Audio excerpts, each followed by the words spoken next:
to me. And looking at COVID-19, I think it's really important. Definitions of important diseases are surprisingly loose, perhaps embarrassingly so. So we're looking at an epidemic of COVID-19 that's putting people in hospital, and we're basing it on. I've spoken with Loretta Bolgan from Corvelva about COVID-19, and she said that the symptoms that they're seeing in Italy with COVID-19 are completely different. They're mainly gastric symptoms that then go on to neurological symptoms, which is not at all the flu-like symptoms that we're seeing in many other parts of the world. So how do we know what the symptoms of COVID-19 are in order to test Well, people? right. So let me go back to SARS because there's an interesting difference and parallel between SARS 2003 and the coronavirus. So the definition of SARS was, and I mean this is why it's kind of embarrassing when you realize how simplistic it is you had to have a respiratory symptom, and as we discussed before the show, one of those was a fever of 38 degrees or more. When the standard body temperature is, it goes up to like 37.2 by some people's definitions. You had to have an epidemiological connection with another patient.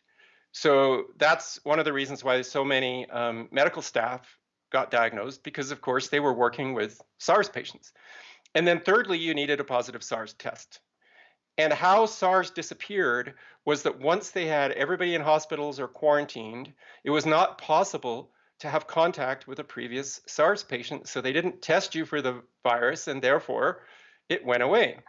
So the problem with coronavirus is that the test they were using in 2003 was based on PCR, which I think we'll probably talk about more later. Yep. Since then, their confidence in the technology has gotten out of control. This is a very powerful technology, but it's also technology can mislead you very easily. And so now a confirmed case by the World Health Organization definition is simply a positive coronavirus test.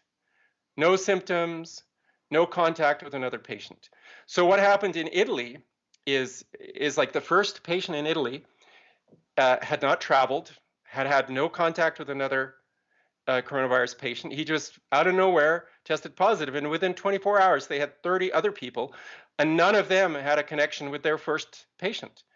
So then they start saying in Italy, well, anybody who's got symptoms, and there are no symptoms of coronavirus, it's like fever and a cough, which could mean anything. Yep. You should get tested. So this 88-year-old man in San Marino, which is further south, a long way from Lombardy, tests positive. Well, he hasn't traveled. He's probably quite sickly and elderly, and he hasn't been in contact with another patient. And there aren't any coronavirus cases anywhere around that, but they just skipped by the information that maybe this was a false positive test result, and then they diagnosed him. And then as the testing spread throughout Italy, so did the cases. And so it created the illusion that they had this massively infectious, quickly spreading infection, whereas what they actually had was a massive spread of testing with a test that produced an unknown number of false positives. I think the number of false positives is 100%.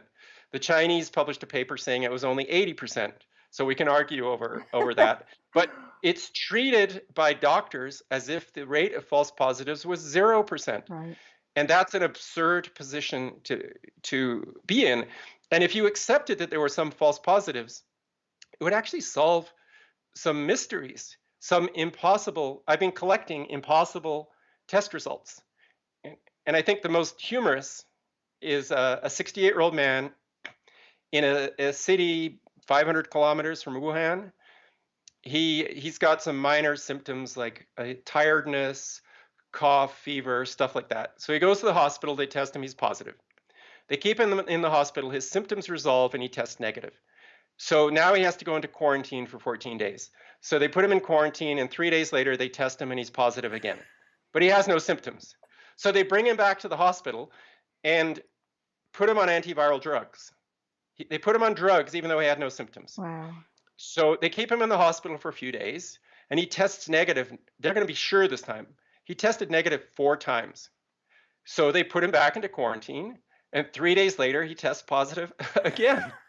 So they They drag him back to the hospital, put him on more antiviral drugs until he tests negative, and then they send him home. Now, nowhere in the paper from the Chinese medics did it say, possibly this could be a false positive.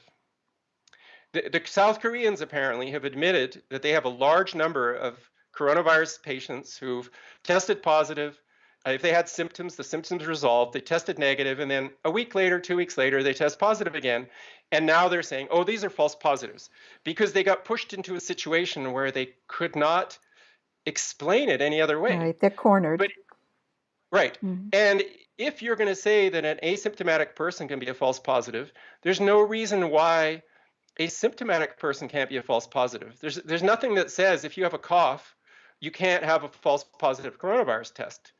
So we have no idea how many false positive test results there are, and everybody sticks their head in the sand and says the test is amazing. Maybe because there's a certain percentage or a certain segment of the government and the medical community that wants there to be a coronavirus pandemic, because if there wasn't, and we've locked down and we've destroyed the world's economy over nothing, they're going to have some explaining to do that they don't necessarily want to explain. Everyone seems to have bought into this bill of goods, and it might